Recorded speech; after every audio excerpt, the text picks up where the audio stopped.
Hello my dear children, welcome to our English class. Unit 7 the bird എന്ന് പറയുന്ന ചാപ്റ്ററാണ് teacher തുടങ്ങിയത്. അപ്പോൾ അതിലെ കുറച്ച് ഭാഗങ്ങൾ ടീച്ചർ പഠിപ്പിച്ചു തന്നല്ലേ കുഞ്ഞുങ്ങളെ. നമ്മുടെ ചാപ്റ്ററിലെ ഹീറോ എന്ന് പറയുന്ന സെറയാണല്ലേ. സെറയുടെ ബർത്ത്ഡേ സെലിബ്രേഷനാണ് നടക്കുന്നത്. എന്തൊക്കെയാണ് ഈ ചിത്രത്തിൽ നിങ്ങൾക്ക് കാണാൻ കഴിയുന്നത്? What are the things we can see in this picture? We can see so many colorful balloons and so many people are standing there. They have gift on their hand. അല്ലേ, ഒരുപാട് colourful balloons കൊണ്ട് decorate ചെയ്തിട്ടുണ്ട്. കുറച്ച് ആളുകൾ അവിടെ നിൽപ്പുണ്ട്. പിന്നെ അവരുടെ കയ്യിൽ എന്തുണ്ട്? ദേ ഹാവ് ഗിഫ്റ്റ് ഫോർ സെറോയ്ക്ക് വേണ്ടി ഗിഫ്റ്റ് ഉണ്ട്. And we can see a cake on the table. ഒരു കേക്ക് ടേബിളിൻ്റെ പുറത്തിരിക്കുന്നത് നമുക്ക് കാണാം അല്ലേ മക്കളെ. അതുപോലെ തന്നെ we can see candle also on the കേക്കിൻ്റെ പുറത്ത് കുറച്ച് ക്യാൻഡിൽസ്, 3 ക്യാൻഡിൽസും ഉള്ളത് നമുക്ക് കാണാം, മെഴുകുതിരി അല്ലേ. പിന്നെ എന്തൊക്കെ കാണാം? We can see 2 children also there. 2 കുട്ടികളും കൂടി അവിടെ ഉള്ളതായി നമുക്ക് കാണാം അല്ലേ. They are smiling. അവർ ചിരിച്ചുകൊണ്ടിരിക്കുകയാണ്. May be only Zero. ചിലപ്പോൾ അതിലൊരാൾ ആരായിരിക്കും? സെറോ ആയിരിക്കും അല്ലേ. Yes, it is a beautiful picture. ഇതൊരു മനോഹരമായ പിക്ചർ അല്ലേ. ഇതിൻ്റെ ഒരു വേർഡ് വെബ് തയ്യാറാക്കാൻ ടീച്ചർ പറഞ്ഞിട്ടുണ്ട്. ആ വേർഡ് വെബ് ഉപയോഗിച്ച് നമുക്ക് പിക്ചർ ഡിസ്ക്രിപ്ഷൻ നടത്താം. ഈ പറഞ്ഞതിൽ നിന്ന് എന്നെ കുഞ്ഞുങ്ങൾക്ക് പിക്ചർ ഡിസ്ക്രൈബ് ചെയ്യാൻ കഴിയുമായിരിക്കും. ഓക്കെ, നമുക്ക് വേർഡ് വെബ് ചെയ്ത് നോക്കാം. നോക്കൂ മക്കളെ, ഈ പിക്ചറുമായി ബന്ധപ്പെട്ട്, ഈ ബർത്ത്ഡേ പാർട്ടിയുമായി ബന്ധപ്പെട്ട് നമുക്ക് എന്തൊക്കെ വാക്കുകൾ എഴുതാം? സെലിബ്രേഷൻ, ആഘോഷം എന്നുള്ള വാക്ക് എഴുതാം.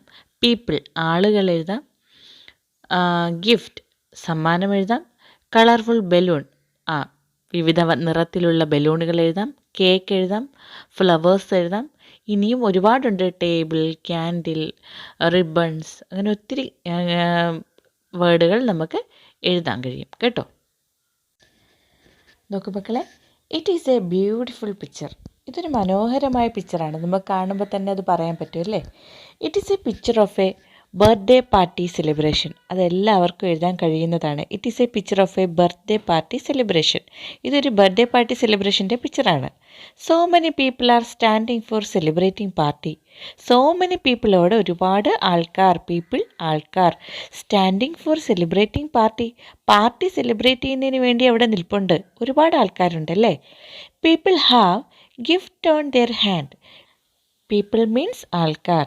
Have gift on their hand, അവരുടെ കയ്യിൽ ഗിഫ്റ്റ് ഉണ്ട്. ഹാവ് മീൻസ് ഉണ്ട്, സമ്മാനങ്ങളുണ്ട്. 2 children are standing near the table. 2 children, 2 കുട്ടികൾ, സ്റ്റാൻഡിങ് നിയർ ദ ടേബിൾ, ടേബിളിൻ്റെ അടുത്ത് നിൽക്കുന്നത് നിങ്ങൾക്ക് കാണാൻ കഴിയുന്നില്ലേ. ദേ ആർ വെരി ഹാപ്പി, അവൾ വളരെ സന്തോഷവാന്മാരാണ്. മക്കളെ, അതിൽ ഒരാൾ സെറോ ആണല്ലേ. Okay. Room is decorated with colourful balloons, ribbons and flowers. Room decorate ചെയ്യുക, അലങ്കരിക്കുക. വിത്ത് കളർഫുൾ ബലൂൺസ്, മനോഹരമായ വിവിധ നിറത്തിലുള്ള ബലൂൺസ് കൊണ്ടും റിബൺസ് കൊണ്ടും ഫ്ലവേഴ്സ് കൊണ്ടും അലങ്കരിച്ചിട്ടുണ്ട്. We can see a cake on the table. ടേബിളിൻ്റെ പുറത്ത് എന്തുണ്ട്? ഒരു കേക്കുണ്ട്. Cake is decorated with lighted candles. കേക്കിനെ എങ്ങനെയാണ് അലങ്കരിച്ചിരിക്കുന്നത്? ലൈറ്റഡ് ക്യാൻഡിൽസ് കൊണ്ടാണ്. ലൈറ്റഡ് ക്യാൻഡിൽസ് മീൻസ് കത്തിച്ച് വെച്ചിരിക്കുന്ന മെഴുകുതിരികൾ കൊണ്ടാണ് നമ്മുടെ കേക്ക് അലങ്കരിച്ചിരിക്കുന്നത്. വളരെ സിമ്പിളായിട്ട് ചിത്രം കാണുമ്പോൾ തന്നെ എഴുതാൻ കഴിയുന്ന സെൻറ്റൻസുകളാണിത്. എല്ലാവരും സ്വന്തമായിട്ട് ഡിസ്ക്രൈബ് ചെയ്ത് എഴുതാൻ ശ്രമിക്കണം കേട്ടോ. മക്കളെ, നമ്മുടെ ഫ്രണ്ട്സിന് ആർക്കെങ്കിലും ബർത്ത്ഡേ വന്നു കഴിഞ്ഞാൽ നമ്മൾ എന്ത് ചെയ്യും? ഷുവറായിട്ട് നമ്മൾ ബർത്ത്ഡേ വിഷസും ആശംസാ കാർഡുകളൊക്കെ കൊടുക്കും, ഗ്രീറ്റിംഗ് കാർഡുകളൊക്കെ കൊടുക്കുമല്ലേ. ഇവിടെ നമുക്ക് ആക്ടിവിറ്റി 1 വളരെ രസകരമായിട്ടുള്ളൊരു ആക്ടിവിറ്റിയാണ്. ബർത്ത്ഡേ കാർഡ് നമ്മൾ ക്രിയേറ്റ് ചെയ്യണം. അതിനൊരു മോഡൽ തന്നിട്ടുണ്ട്. Happy birthday to you Zero with love. Tisha കൊടുത്തിരിക്കുന്ന ബർത്ത്ഡേ കാർഡ് നിങ്ങൾ കണ്ടോ? മനോഹരമായിട്ട് കളർഫുൾ പേന ഉപയോഗിച്ച് നന്നായിട്ട് എഴുതിയിട്ടുണ്ട്. അതിനോടൊപ്പം തന്നെ ചിത്രവും വരച്ചിട്ടുണ്ട് അല്ലേ. അപ്പോൾ ബോർഡറൊക്കെ കൊടുത്ത് ഒരു പേപ്പർ എടുത്ത് അതിന് ബോർഡറൊക്കെ കൊടുത്ത് ചിത്രങ്ങളൊക്കെ വരച്ച് നല്ലൊരു മെസ്സേജൊക്കെ എഴുതിയാണ് നമ്മൾ ഗ്രീറ്റിംഗ് കാർഡ് കൊടുക്കുന്നത്. തൊട്ടടുത്തൊരു കോളം നിങ്ങൾക്ക് റെഡിയാക്കിയിട്ടിട്ടുണ്ട്. അവിടെ നിങ്ങൾ ബർത്ത്ഡേ വിഷസ് എഴുതണം. എങ്ങനെ എഴുതുക ബർത്ത്ഡേ വിഷസ്? നോക്കൂ മക്കളെ, ഹാപ്പി ബർത്ത്ഡേ ടു യു പറയാം. Many happy returns of the day പറയാം. Hearty wishes on your birthday പറയാം. Wishing you a good year ahead.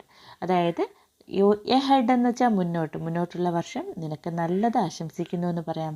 God bless you പറയാം.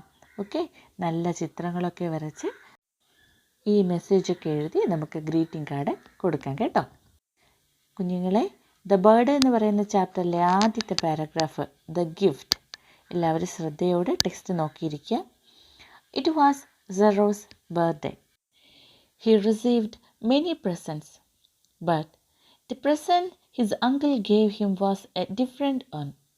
He thought it was more interesting than the rest. It was a trap for catching birds. Zero was very happy. He ran into the house to show his mother the trap. നോക്കൂ മക്കളെ, it was Zero's birthday. ഇത് സെറോയുടെ birthday ആയിരുന്നു. അതൊരു സെറോൻ്റെ birthday ദിവസമായിരുന്നു. Was means ആയിരുന്നു. He received many presents. അവൻ ഒരുപാട് പ്രസൻറ്റ് സ്വീകരിച്ചു. റിസീവ് ചെയ്യുക, സ്വീകരിക്കുക അല്ലേ. സ്വാഭാവികമായിട്ടും ബർത്ത്ഡേ ദിവസം ഒരുപാട് ഗിഫ്റ്റ് കിട്ടും. അവൻ ഒരുപാട് ഗിഫ്റ്റ് സ്വീകരിക്കുകയും ചെയ്തു. But the present his uncle gave him was a different one. പക്ഷേ the present his uncle gave him was a different one.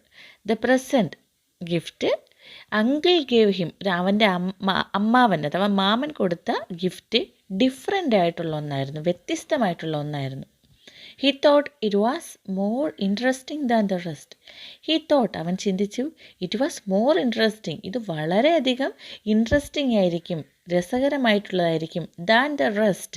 Rest means അവശേഷിക്കുന്നത്, അതായത് മറ്റുള്ളവയേക്കാൾ കൂടുതൽ രസമുള്ള ഒരു ഗിഫ്റ്റ് ആയിരിക്കും ഇതെന്ന് അവൻ ചിന്തിച്ചു. ഇറ്റ് വാസ് എ ട്രാപ്പ്, അതൊരു ട്രാപ്പായിരുന്നു. ട്രാപ്പ് മീൻസ് കെണി. ഫോർ ക്യാച്ചിങ് ബേർഡ്സ്, കിളികളെ പിടിക്കാനുള്ള ഒരു കെണിയായിരുന്നു അത്. Zero was very happy. സെറോന് ഭയങ്കര സന്തോഷമായി. നിങ്ങൾക്കാണെങ്കിലും സന്തോഷം വരുമല്ലേ, ആ കിളികളെ പിടിക്കാമല്ലോ. He ran in to the house, അവൻ വീട്ടിലേക്ക് ഓടി. To show his mother the trap, അമ്മയെ ആ ട്രാപ്പ് കാണിക്കാൻ വേണ്ടിയിട്ട്, മാമൻ കൊടുത്ത ട്രാപ്പ് കിളിക്കിണി കാണിക്കാൻ വേണ്ടിയിട്ട് അകത്തേക്ക് ഓടി, അമ്മയടുത്തേക്ക് ഓടി. ബട്ട് ഹിസ് മദർ സെഡ്, പക്ഷെ അവൻ്റെ അമ്മ പറഞ്ഞു, it is not a good plaything. It is not a good plaything. ഇത് ഒരിക്കലും ഒരു ഗുഡ്, നല്ല പ്ലേത്തിങ് അല്ല, കളി സാധനം, കളി വസ്തു അല്ല. What do you want to do with birds? What, എന്ത്. What do you want to do with birds? Birds കിളികളാണല്ലേ മക്കളെ. വാട്ട് ഡു യു വാണ്ട്, നിനക്ക് എന്ത് ആവശ്യമാണുള്ളത്? ടു ഡു വിത്ത് ബേർഡ്സ്, കിളികളെ പിടിച്ചിട്ട് നിനക്ക് എന്ത് ആവശ്യമാണുള്ളത്? നിനക്ക് എന്താ വേണ്ടത് കിളികളെ ഉപയോഗിച്ച്? Why do you want to trap them? Why, എന്തുകൊണ്ടാണ്? Do you want to trap them, അവയെ ട്രാപ്പ് ചെയ്യാൻ, കെണിയിലാക്കാൻ നീ എന്തുകൊണ്ടാണ് ആവശ്യപ്പെടുന്നത്? വേണ്ട ആവശ്യം അല്ലേ. നീ എന്തുകൊണ്ടാണ് കിളികളെ ട്രാപ്പ് ചെയ്യാൻ ആവശ്യപ്പെടുന്നത്? ദം എന്ന് മീൻസ് അവരെ. എന്തിനാണ് അവരെ ട്രാപ്പ് ചെയ്യുന്നത്? അപ്പോഴാണ് സെറോ പറയുന്നത്, I am going to keep them in a cage. I am going to keep them in a cage. ഞാൻ ഗോയിങ് ടു കീപ്പ് ചെയ്യുക, സൂക്ഷിക്കുക, ദം കിളികളെ, അവരെ, ഇൻ എ കേജ്, ഒരു കേജിനകത്ത്, കൂട്ടിനകത്ത് അവരെ ഞാൻ സൂക്ഷിക്കും. സെറോ പറഞ്ഞു, they will Singh for me, അവരെനിക്ക് വേണ്ടി പാടും.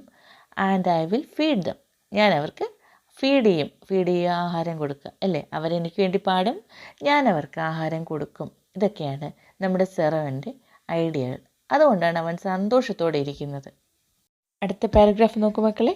ദ ട്രാപ്പ്, കെണി. സെറോ കളക്റ്റഡ് സം സീഡ്സ്. സെറോ എന്ത് ചെയ്തു? സം സീഡ്, കുറച്ച് വിത്തുകൾ കളക്ട് ചെയ്തു, കുറച്ച് അരികൾ കേട്ടോ കളക്ട് ചെയ്ത് ശേഖരിച്ചു. He scattered them on the board of the trap. നോക്കൂ, ഹി സ്കാറ്റർ ചെയ്യുക, വിതറിയിടുക, സ്കാറ്റേർഡ് വിതറി. Them on the board of the trap, ട്രാപ്പിൻ്റെ കെണിയുടെ ബോർഡിൽ, കെണിയോടൊപ്പമുള്ള ബോർഡിൽ അവൻ ആ അരികൾ വിതറിയിട്ടു. And set it in the back yard, എന്നിട്ട് അവൻ അതിനെ എവിടെ സെറ്റ് ചെയ്ത് വെച്ചു? Back yard. യാർഡ് മുറ്റമാണല്ലേ മക്കളെ, ബാക്ക് യാർഡ് പുറകുവശത്തെ മുറ്റത്തിൽ ഇത് സെറ്റ് ചെയ്ത് വെച്ചു. He stood there waiting for the birds.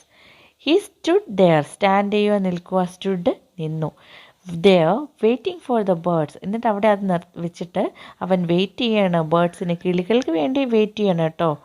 But the birds were scared of him. പക്ഷേ ദ ബേർഡ്സ് വേ സ്കേഡ് എന്ന് വെച്ചാൽ പേടിച്ച് നിൽക്കുകയാണ് of him.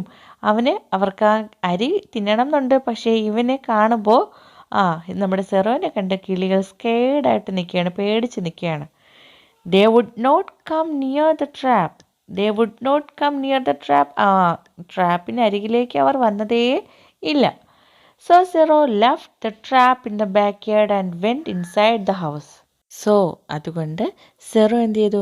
Left the trap. Leave ചെയ്യുക, ഉപേക്ഷിക്കുക. ലെഫ്റ്റ് ഉപേക്ഷിച്ചു, ദ ട്രാപ്പ് കെണിയെ ഉപേക്ഷിച്ചു. ഇൻ ദ ബാക്ക് യാർഡ്, അതായത് ആ പുറകുവശത്ത് ആ മുറ്റത്ത് സെറ്റ് ചെയ്തിട്ടില്ലേ, അവൻ അതിനെ അവിടെ തന്നെ ഉപേക്ഷിച്ചിട്ടു അകത്തേക്ക് കയറി. And went inside the house. Go പോവുക, വെൻറ്റ് പോയി. ഇൻസൈഡ് ദ ഹൗസ്, വീടിനകത്തേക്ക് പോയി. എന്തിനു വേണ്ടിയിട്ടായിരിക്കും വീടിനകത്തേക്ക് പോയത്? അവന് മനസ്സിലായല്ലേ, കിളികൾ അവനെ പേടിച്ചാണ് വരാതിരിക്കുന്നത്. അപ്പോൾ ഈ കിളികൾ വന്ന് അകത്ത് കയറാൻ വേണ്ടിയിട്ട്, അവന് പേടിക്കാതെ അകത്ത് കയറാൻ വേണ്ടിയിട്ടാണ് അവൻ അതവിടെ ഉപേക്ഷിച്ചിട്ട് വീടിനകത്തേക്ക് പോയത്. നോക്കൂ മക്കളെ, ഇന്നത്തെ ഈ ചാപ്റ്ററിൻ്റെ ഈ ഭാഗം എല്ലാവർക്കും മനസ്സിലായില്ലേ? നോക്കൂ, ഈ ഒരു ബേർഡിനെ ഉണ്ടാക്കുന്നത് എങ്ങനെയാണെന്ന് ടീച്ചർ പറഞ്ഞു തന്നല്ലേ. അപ്പോൾ എല്ലാവരും ഈ ഒരു കിളിയെ കൂടി ഉണ്ടാക്കാൻ ശ്രമിക്കണം. നന്നായി ടെക്സ്റ്റ് ബുക്ക് വായിച്ച് മനസ്സിലാക്കണം. ഓക്കെ മക്കളെ, God bless you my dear children. Thank you.